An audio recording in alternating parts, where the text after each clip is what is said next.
कौन आपण माने जानिछंती प्रकृत परिश्रमर सफलता आमे कौन कले मिली थाए। तो आसंतु जानिबा।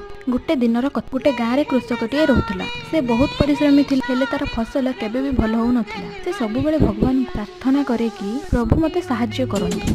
गोटे दिन तार खेत देई जणे साधु जाउथिले। साधु देखिले जे कृषक निराश होई बसिछि। साधु कृषक को पचारिले, "मैं एते उदास काहेकि?" कृषक निजर सब समस्या साधु को जणाइला।